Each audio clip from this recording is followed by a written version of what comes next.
Tyson Campbell is one of the most underrated players in the NFL, and he's one of the best press cornerbacks that I've watched this season. Among qualifying cornerbacks this season, he ranks 5th in EPA per target, 6th in yards per cover snap, 6th in PFF coverage grade, and 1st in wins above replacement. He's been targeted 74 times, allowing 45 catches for 454 yards, and he has 9 pass breakups and 2 interceptions. Right here, he's lined up on Davante Adams, who he shadowed all game in their Week 9 matchup. Adams is running a deep corner against cover 2 man, so Tyson Campbell knows that he has safety help over the top. Campbell's playing what's called trail technique, where he stays with underneath leverage on Davante Adams, and just because he's behind the receiver, that doesn't mean that he's allowing easy separation. He sticks with him downfield and then turns his head at the route break and forces the incompletion.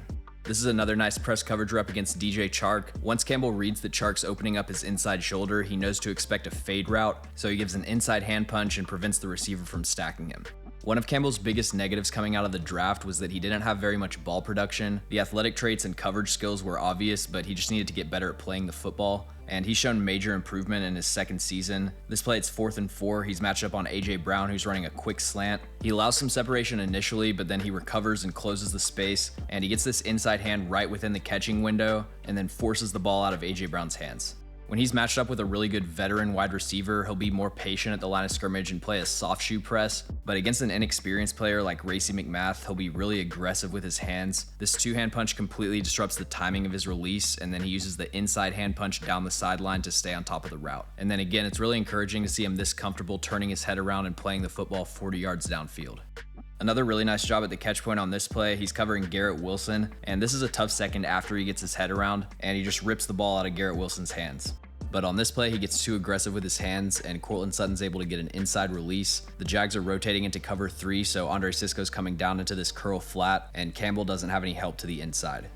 One more dominant press coverage rep right here against Cam Sims. His length is just so overwhelming, not only at the line of scrimmage, but throughout the entire process of the route. By the time the ball gets to Cam Sims, he's been moved so far off of his route path that he isn't in play to catch the football. When people think of press coverage, they usually just think of press man, but Tyson Campbell's been really effective when the Jaguars play zone. Right here, they're in cover 2, so Tyson Campbell's responsible for the flat on the left side of the field, and he has safety help over the top, but the Broncos are running a hole shot right in between the flat defender and the deep half safety. So with Courtland Sutton releasing vertically and no other routes on his side of the field, Tyson Campbell gives a jam at the line of scrimmage to disrupt the route, and then he reads the quarterback's eyes and zones off down the sideline for the interception.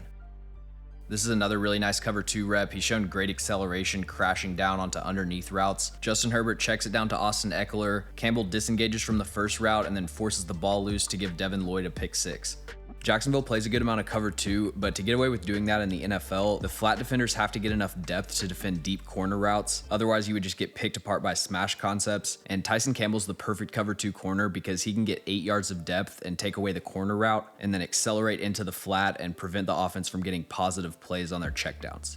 So the press coverage is what's been most dominant about Tyson Campbell's tape, but then when you watch him in off coverage, he shows great route recognition and instincts to break on these passes down the sideline. This interception against Washington is about as good as it gets in terms of exploding out of a back pedal and breaking on the football. And he's allowed 454 yards and 5 touchdowns, which is pretty good for 628 coverage snaps, but he has gotten beat a fair amount, so I don't want to imply that he's been completely locked down. There are still some times where he's been in phase and hasn't been able to get his head turned around. And to be honest, a lot of the plays where he's technically gotten beat, the coverage was actually really good. The receiver just made a crazy contested catch. But overall, this has been a breakout season for Tyson Campbell, and he 100% should have been on the Pro Bowl roster. Thanks for watching. If you enjoy the video, make sure to like and subscribe. Also, let me know in the comments any players or teams that you'd like me to cover.